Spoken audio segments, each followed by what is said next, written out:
മക്കളെ ഈ പോസ്റ്ററിൽ കാണേണ്ട ഒറിജിനൽ സാധനം നമ്മളെ കൊണ്ടോട്ടിയിൽ വരുന്നുണ്ട് കേട്ടോ. വരി വർക്ക് എവിടെ എത്തിയെന്ന് നമ്മളൊന്ന് കണ്ടുപോകാം. ഹായ്, നൗഫൽ കൊണ്ടോട്ടിയാണ്. എന്തൊക്കെ വിശേഷം? എല്ലാവർക്കും സുഖമല്ലേ? അപ്പൊ നമ്മുടെ കൊണ്ടോട്ടി ഫെസ്റ്റിന്റെ ഒരുക്കങ്ങളൊക്കെ എന്തായി എന്ന് കുറെ ആൾക്കാർ നമ്മളോട് ഇങ്ങനെ ചോദിക്കലുണ്ട്. കണ്ടില്ലേ, എന്റെ ബാക്കിൽ വർക്കുകൾ നടക്കണ കണ്ടില്ലേ? സെറ്റാണ്. അപ്പം ഈ ഒരു റൈഡ് ഏകദേശമൊക്കെ സെറ്റായി തുടങ്ങി. ഫിനിഷിംഗ് വർക്കിലാണ്. നല്ല വെള്ളടിച്ച് കഴുകി വൃത്തിയാക്കുന്നുണ്ട്. അതുപോലെ തന്നെ മറ്റു വർക്കുകളൊക്കെ ഇങ്ങനെ പുരോഗമിച്ചുകൊണ്ടിരിക്കുകയാണ്. അപ്പോൾ നമ്മളെ കവാടത്തിൻ്റെ വർക്കുകളൊക്കെ കേട്ടോ സെറ്റായി തുടങ്ങി. ഫുള്ള് പൂക്കളെ കൊണ്ട് കൊണ്ടോട്ടിയിൽ സെറ്റായിക്കും. അപ്പോൾ അതാ മരണക്കിണർ ഇവിടെ കേട്ടോ സെറ്റാകാം. കഴിഞ്ഞ വർഷം കൊണ്ടോട്ടി ഫെസ്റ്റിൽ എന്താ പറയുക, കിടിലം പ്രകടനം കാഴ്ചവെച്ച ടീം തന്നെ കേട്ടോ മരണക്കിണർ ഈ പ്രാവശ്യം വരുന്നത്.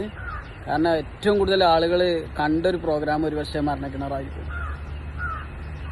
അപ്പോൾ വർക്കുകളൊക്കെ പുരോഗമിക്കുന്നുണ്ട് കേട്ടോ. 23-ാം തീയതി ആകുമ്പോഴത്തേന് ഈ ഒരു സ്ഥലം വേറെ ലെവലിലേക്കാരോ. ഫുള്ള് വർക്കുകളും നമ്മളെ ഫോക്കസ് ഇന്ത്യൻ്റെ കീഴിലാട്ടോ ഇവിടെ നടക്കുന്നത്. ഇത് കണ്ട മക്കളെ 23-ാം തീയതി മുതൽ കൊണ്ടോട്ടിയിൽ കളറാവും മൊത്തത്തിൽ. കൊണ്ടോട്ടിക്കാർക്ക് ഇനി ഒരു മാസം പൊളിയേക്കാരം. കൊണ്ടോട്ടി ഇറച്ചിയും കൊണ്ടോട്ടി ഫെസ്റ്റ് ഒരുമിച്ച്. അപ്പോളേ വർക്കുകളൊക്കെ ഉഷാറാണ്. അപ്പോൾ എല്ലാ ചങ്കുകളും ഒരുങ്ങിക്കോളി. 23-ാം തീയതി മുതൽ നമുക്ക് കൊണ്ടോട്ടിയിൽ അങ്ങോട്ട് അടിച്ചു പൊളിക്കാം.